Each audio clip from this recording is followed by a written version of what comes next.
in the studio, as usual, Mr. Rasaq Ayinla.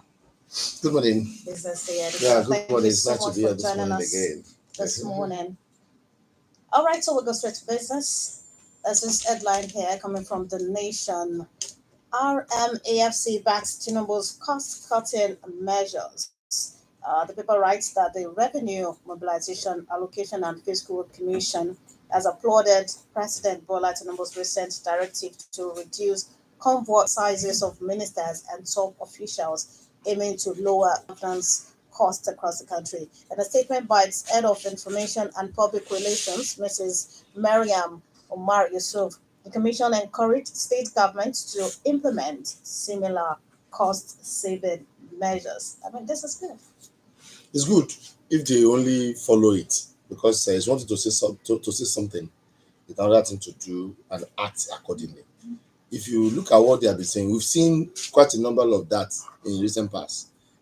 In the immediate past administration of Buhari, at the point he said it was cutting costs, but at the end of the day, they even spend more than what they thought or people thought they were cutting.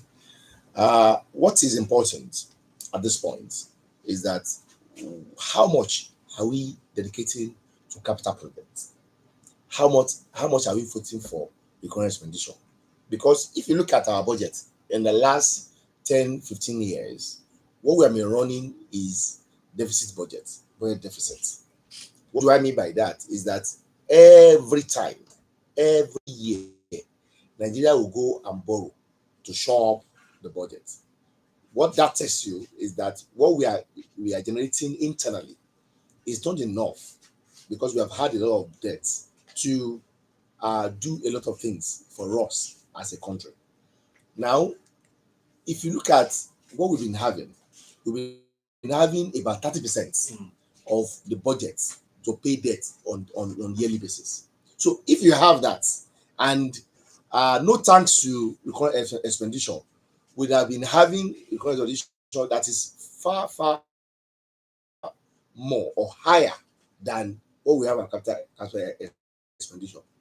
In a situation whereby you have more recurrent expenditure constantly, then there will be retarded growth, and that is why our economy is very retarded.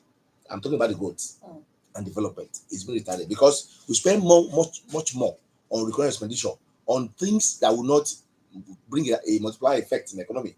On things, okay, if you say salary, fine, you pay salary, it's part of recurrent expenditure. It doesn't yield anything to the economy. If you borrow to fuel cars or to buy cars, these are what we call recurrent expenditures, and it does not add to the economy. But when you borrow to fix road, you know that people will give sign of relief. It will add to the economy generally, because it will reduce man-hour loss on the road, and at the same time it will speed up the movement of goods and services from the back to final consumer, so to market and final consumer. So this will your country. That tells you that Nigerians will have to cut costs in terms of what they use to buy fuel on a daily basis, because if there's rail from Abeokuta to Lagos, there's rail to Abeokuta to Ibadan, to Ijebu-Ode, to Ilaro, to if you create such a network, in such circumstance, you need to pay more debt, because those debts cannot be left unpaid. If you leave them unpaid, it will have effect on your economy in terms of your foreign exchange, in terms of the value of your naira, of your money currency, capacity of government to execute some projects. So you need to service them. At the same time, don't allow that to affect other government obligations. And if Baba Tinubu is trying to do that, I think it's a welcome idea. But we need to tell them that it has to cascade down to even local government chairman, because don't forget, they are having autonomy now. And of course, when they get there, we've seen a particular local government in this town that was saying at one point that, even if so we've seen such a chairman that would think that. So they need to cut costs from the way they start from the presidency to governor and to chairman, because these are very critical tiers of government that are actually in charge of money spending. So if you are in charge of money spending, you should spend well. Spend well. Don't be extravagant. Now, it's great that the president is saying, okay, they should cut costs in terms of convoy reduction and everything. Is it not possible? I'm not saying, is it not possible that the salaries of top government officials are, cut also drastically? If you look at what they get, let's do it. Let's separate it. Salaries and other elements, or say their impress. Salary is very, very small if you compare it to what they get as impress. As of today, the salary of Mr. Governor is up to 1 million naira. As of today. And the salary of Mr. President maybe 1.5 million naira as of today.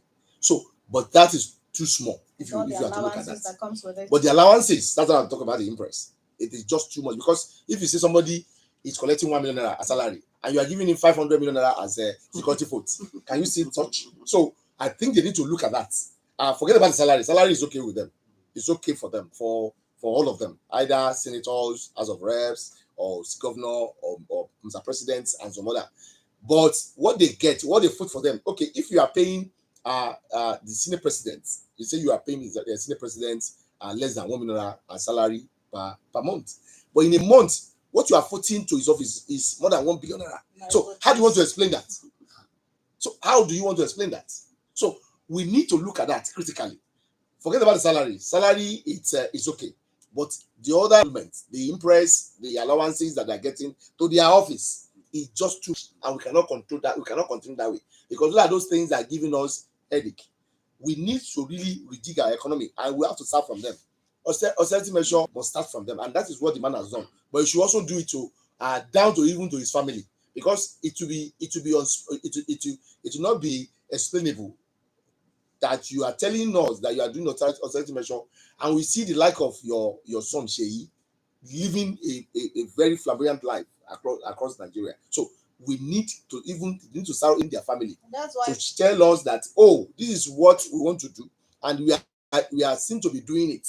We are seen to be doing it. So this must be done, even from Baba to the first lady of the whole country, to this first son. Of course, Sheyi is the first son. So he's moving around with all the escorts, showing all those flamboyant words and all that. So this must also start from him, and let it cascade down to all the chairmen and the lawmakers. So if you are doing that, then people will reason with you. The populace will reason with you to say that, oh, there's no money in the economy. But you are telling us that there's no money in the economy, we are still living a extravagant and flamboyant life. People will never believe you. And it won't be a do or die affair. It won't be a do or die affair. But I also appeal to our people that we also cause this problem by witnessing. Why? For everybody, we are going for election now in Ogun State, local government elections. People are demanding already from them. So let's assume somebody wants to be a chairman of Abeokuta South, for instance, or Abeokuta North, or Yewa South, or Yewa North, and you are demanding that person that spent over 500 million naira for him to contest as a case study. Now, how do you want him to perform? Because the first thing he will do is to recoup the money he has spent while he was campaigning and doing all those things. So we should not give burden on them. I'm appealing to politicians as well as the voters, electorates, that we should not be demanding from all these people. Let's vote for whoever that we want, and they will do better. But when you are demanding, I remember at the point that I went to contest in this Abeokuta South in 2019, and somebody said, okay, they are giving me tickets, for which I didn't believe. And I went to me that even to settle the leader, I have to give them 30 million naira for House of Assembly constituency 1 in Akage. So that is too much. That's outrageous. If you have to see leader and settle them for that, then how much are you going to roll out to do campaign? How much are you going to roll out to pay people that vote for you? So we are giving them this problem, and we must not demand money from them. For us to get it rightly, we need some sanity in our system. But I think the step by Mr. President is a reaction to what the people are saying. Maybe feelers from the people. Many people are demanding that there should be cut in cost of governance. Anyway, we're going to another story shortly, and that story, I don't know why I believe that Razak will love the story, and of course, the listener at home will also love to be part of it. But before we do that, let's take this message.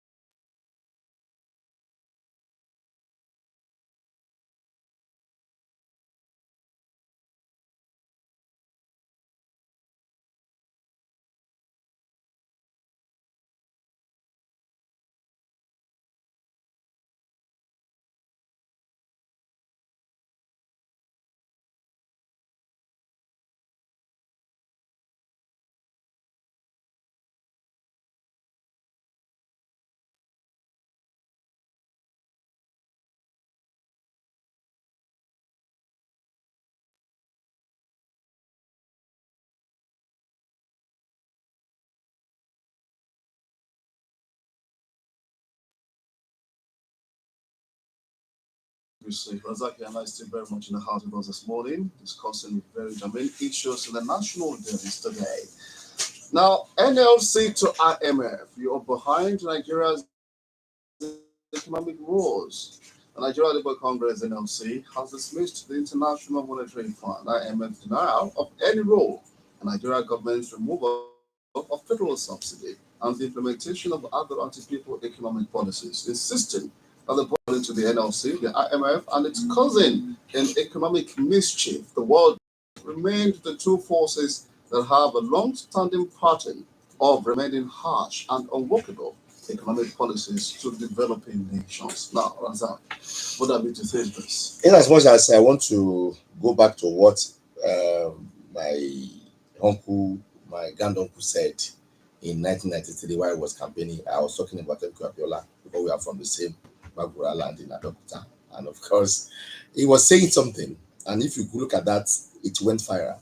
He was saying a brilliant doctor from Norway, but don't know how to treat malaria because that has never happened to him before. So we should use the local solution to our local problem. That's what Baba said. That I don't need any IMF to tell us how our economy should be run. The cumulative of all the bankers in Nigeria, when we bring them together, they should. So that was I was just quoting him. Yeah. Now that is telling you that he knew what he was talking about. We don't need. We have brilliant economists. We have brilliant business administrators, public administrators in Nigeria that will tell us how to go about it. But we listen more to IMF, to World Bank, and those people they are looking at general overview of economy, which might not be workable in Nigeria. They are looking at general overview of economy, and they are looking at where everybody declares their assets, and you can track the volume of money in economy. That is in a single line. Now in Nigeria, I can tell you, sir, that the money that has been captured by CBN are far below those ones that are not captured. People are working outside the financial and fiscal policy of government. So they are uncaptured. So you cannot use such medicine to treat such ailments because our own ailment is one that was unique. That was we call it sui generis in law. It's something that is of its own because we were the one that created it ourselves, and we should be able to solve the solution ourselves. But when you're not bringing in the foreign idea of diagnosing and treating our malaria, then it's very, very difficult. But having said that, I need to tell you today that the first problem that we have in Nigeria is the Nigeria Labour Congress. Is the entire workers in Nigeria. I will explain to you. I think I've featured before now 3 years, 5 years, 6 years, 7 years down the line. And people will call me, they will give me sort of names and they will attack me on radio, on television. Today, the number of those that are working in Nigeria are less than 30%. I am talking about statistics given by the MBX. People working with government, you mean? Working with government. Okay. Today, 30 state or federation, FCT, and the federal government, those are working. The gamut of all of them is less than 30% of the whole population. Our population is well over 220 million. And those that are working in those areas, they are less than 35 million. Now, if you are fighting every time for salary increments, if you are fighting every time for the emoluments, are you telling me that those are outside the coverage of civil service? Where do they want them to get their own salary increment? Instead of fight for general economic rebasing, you'll be fighting for yourself. It shows selfishness on the part of NLC, and they are also copying what they are doing at the corner of power. That, oh, if a governor is getting 500 million naira as security votes, as they say, okay, why are we not getting much more as civil servants that are actually doing all those things? They're forgetting that the number of governors in Nigeria are only 36, but the number of workers that are working in Nigeria are much more than that. Forgetting that the 30% of the whole population, we have much more people that are not like that, which you should fight generally for. That was what Oshimole, before he joined the bandwagon, that was what he did. It's the incumbent president at that time, that he needs to understand the economics meaning, the language of economics, that he cannot the price of one bottle of beer with a liter. That he was saying that a liter of petrol is an essential commodity that everybody, me, you, even pregnancy, needs to use on daily basis. But a bottle of beer is a luxury good that not everybody will need it, or even on daily basis. And the language of economics, I'm talking about the NLC. And people, if for instance you are being paid 250,000, as you have said, as minimum wage, and they are selling a liter of petroleum for 1,100 naira. So how many liters would 250,000 naira buy on basis? So that is telling you need to fight for generality of people, economic rebasing in terms of how much we buy things, in terms of cost of living and standard of living. But they have been selfish. They have been fighting for themselves. What they want is government to be paying them 1 million per as a minimum wage. But if they are paying 1 million as minimum wage, you've forgotten the attendant economic effects that we have on the economy. You've forgetting that attendant economic effect that we have on even dependents, because we have more dependents in our economy than those that are working. So you should not be asking for too much money for those that are working, because if you do that, you are causing havoc physically, financially, to the economy. Even the first problem, the NLC. That's a story coming from the Punch. It's saying the fuel consumption, 10,000 marketers may shut down over massive drop. High cost. Oil marketers have expressed concern over significant losses, with around 10,000 oil dealers about to shut down. Now, speaking with newsmen, the Petroleum National Public Relations Officer, Dr. Joseph Obele, said the cost of a truckload of PMS had moved from 7 million naira to 47 million naira in the last 16 months. I mean, this is really outrageous. I remember last week alone, I want to start use myself as case study. Alone, from Monday to Saturday last week, I spent nothing than 70,000 to buy fuel.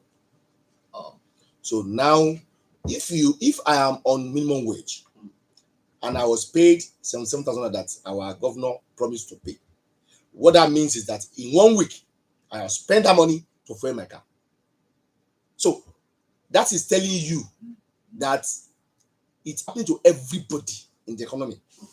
And there's a less activity in our economy now, because look at our roads. Even the ever busy Lagos, if you go there now, you see there are roads that people are scanting on the roads. And if people are scanting on the roads, it means the economy is not doing fine. So a lot of people will close shops because they cannot continue. Even their capital they are using before now, they cannot cope with it, because if you have a capital, augment it for you to remain in the business. So a lot of shops will fold up, because they cannot cope with the increase in cost of living. And when you have very bad cost of living, then there will be very bad standard of living, because they are two things. If the economy is doing fine, there will be increase in cost of living, and there increase in standard of living, the cost of living will go down. But if the economy is not doing fine, it means that the cost of living has gone up. People cannot cope, afford to buy things, and that's the reason you will see that way. So that's why I said that NLC have been selfish. They know the number of those that are working, and they know the number of those that are dependent, and they are fighting for own increment in salaries and emoluments, but they don't fight for Nigerians. This is too bad. This is too on their part. This is too selfish, and of course, it is self-centered. They should not be doing things for themselves only. I remember vividly that at that time, Oshimole held Baba to ransom to increase the petroleum price as he wished. Today, our NLC are handicapped because some of them are even playing politics. Now, some of them are even playing politics. Some of them are even part of those that lost the election. And because of that, even if they talk truth to Mr. Presidency or to Mr. President, he will never listen to them, because he believed that they were supporting a particular candidate and they want to destabilize his government. So I think the gamut of the NLC and TUC, they should diagnose themselves and try to treat the ailment within themselves, because you cannot be political and still be NLC. It is so bad, and that's the reason you will see that they talk.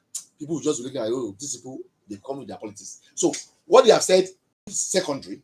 The primary problem started from NLC being selfish, being not fighting for Nigerians, being not fighting for economic rebasing, instead of asking government to be increasing their money, because if they increase their money, there will be inflation, and that will be very hard to control. All right, for time's sake, let's go to the phone lines right now so that the listener can also be part of this morning. We still have a couple of interesting issues to touch, but we need to accommodate the listener. 0803-437-9453 and 0815-032-023. Let's do that quickly. We take the calls. 0803-437-9453. I'll take the first call this morning. Hello, good morning. Good morning, sir. Good morning, sir.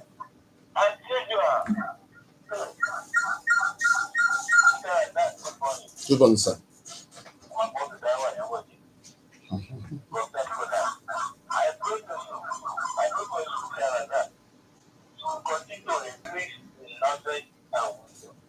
Amen.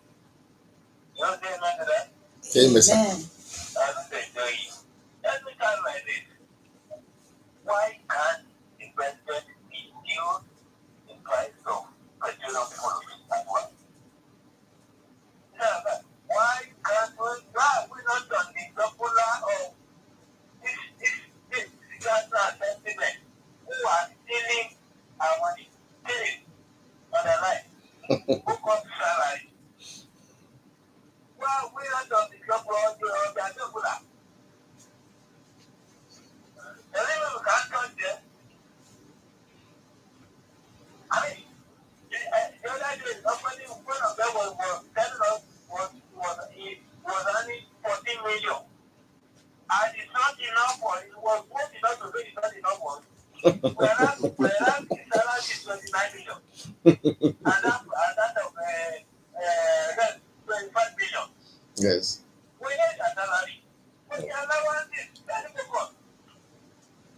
Why can't Nigerians cry about the sky?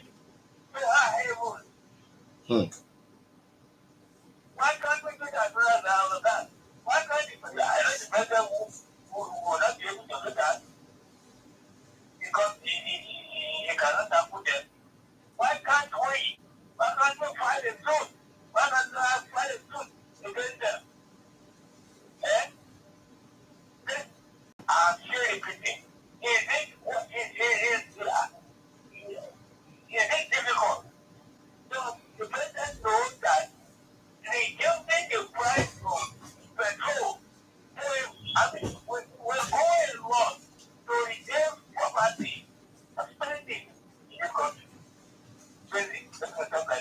Thank you. Thank you. Wow. All right, the number. 0803-437-9453. 0815-032-0226. The lines to call this morning to be part of the program. This is OGBC 945.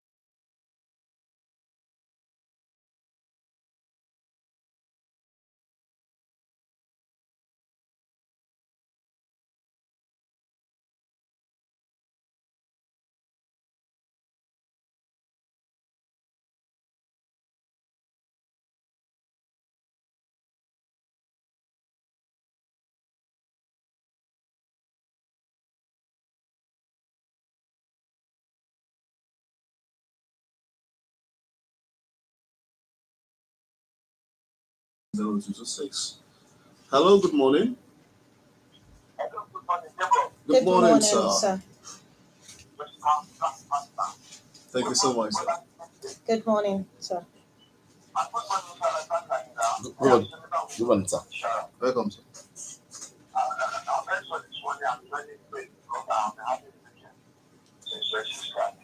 Oh,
Well, that's fine, sir. All right.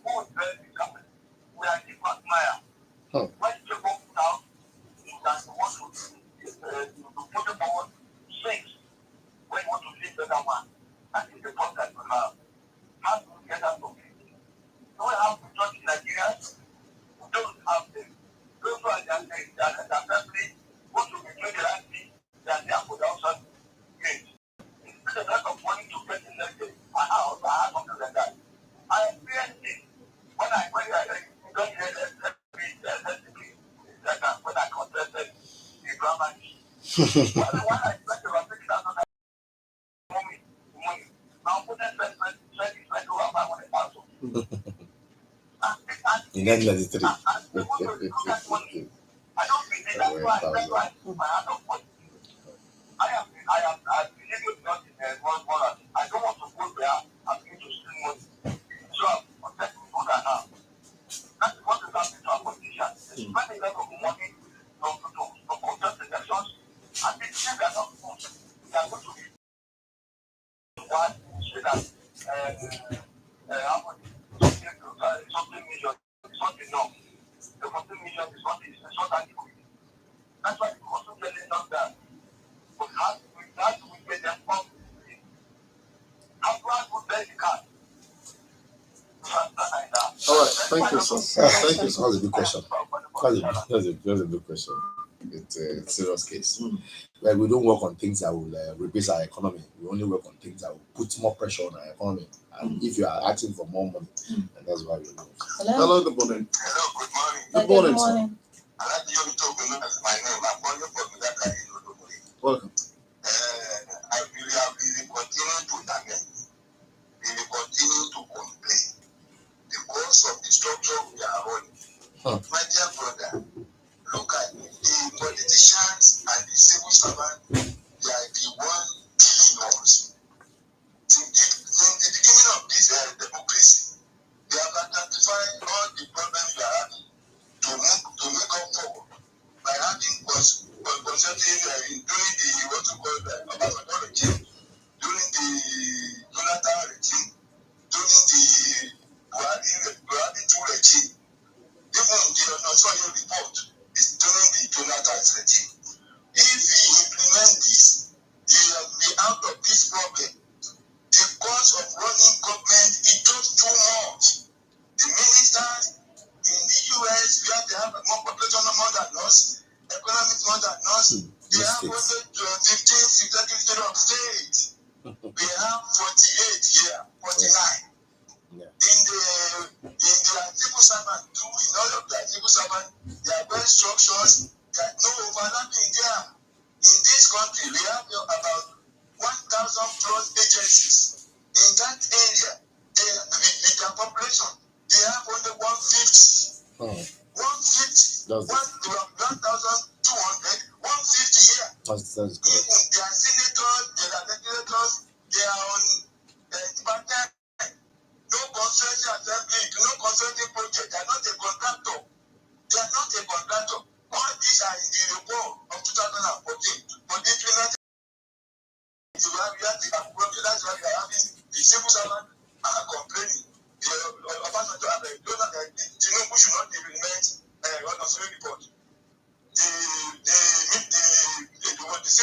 politician that they want to reduce to make law to forget about the consulting project. Yes, are using we are in a one so they are the one killing us. If they are at the end of the day, they say they are doing the best. It's not doing the best for us. What do you expect during the Jonathan regime? We use about only 31 minutes. And then that one reach at the TV. You increase it to 49. 49. What do you need that them for? Livestock. Duplication of functions. Livestock ministry. And pig ministry. To go to prayer, to go to God and join every one of us. All those recommendations we have, you don't need any confirmation. All those recommendations for them to have the political to implement it. That is no reason. Thank you. That's the solution. He spoke very well because why do we have? We say internal security, we have police, we have civil defense.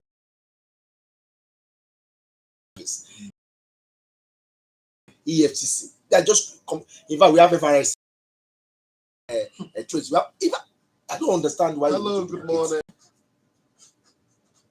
Good morning. Welcome. I want to say something, and that is that the salaries or their enrollment they are giving to the governors is because I have worked directly with somebody who was a governor. The salary they are giving them, they don't touch it. The they are giving to the government house. It's whatever they do while they are there, it's free. Even we, those that were with them, everything was free. I will not know now whether it's not so. But all those things, everything is free. It's free. Why all this movement again? We give them little thing that they will come back to me when they leave that office. That is my own contribution. Good morning. Good morning. Good morning. Good morning. Good morning, sir. It's the same thing because all the clothes they wear free, everything the food they eat free. So I don't know why they need to also get another moment. That's why they are getting fuel free, everything free. I don't understand why they need to be getting all these things. So Baba is very correct. So I've said that, and of course, it's still what is obtainable everywhere in Nigeria today. I don't know why we need to be so extravagant and flamboyant with the way we spend money in this country, and that's the reason we have more recurrent expenditure every time than capital expenditure. What they vote for capital projects is too small compared to what they vote for themselves and for civil servants. So this is just this is appalling. We need to we need to campaign against that. We need to stand up against that because we cannot continue to run our economy this way. Baba Buhari did that a lot, and that was the reason our debt accumulated to about 100 trillion naira from less than 15 trillion, which Jonathan left. Within 80 years of Baba Buhari, he incurred more than 85 trillion naira debt. So this is telling you that the way they are running their government is true, and we need to do something about it. If not, may God help Nigeria. Wow, big show, no doubt. It's morning flight on GBC 90.5 FM. Very, very interesting issues this morning. Rasaq, there's still a couple of other things that we should hit. I don't know if we have the You time can actually let's look at Okay, that. let's look briefly. The state government is warning herders. They had a meeting with the herders and farmers in that state, and they are telling the herders, look, guys, we are investing so much money in agriculture now. Please warn yourself. That is it. Last time, we commended the man when Baba Tinubu commended the governor. Yeah. What they are doing now in Ekiti, go to Ekiti, go and look at what they are doing. They have gone back to farming, and they are investing so much in farming in order to feed us in the southwest and Nigeria as a whole. So they should not allow any herders or their cattle to destroy what they are doing because they have invested a lot of billions of naira. Now go to they have gone to farming. Everybody's having farm. So please, we should tell our Mr. President and tell those that are concerned that they should allow this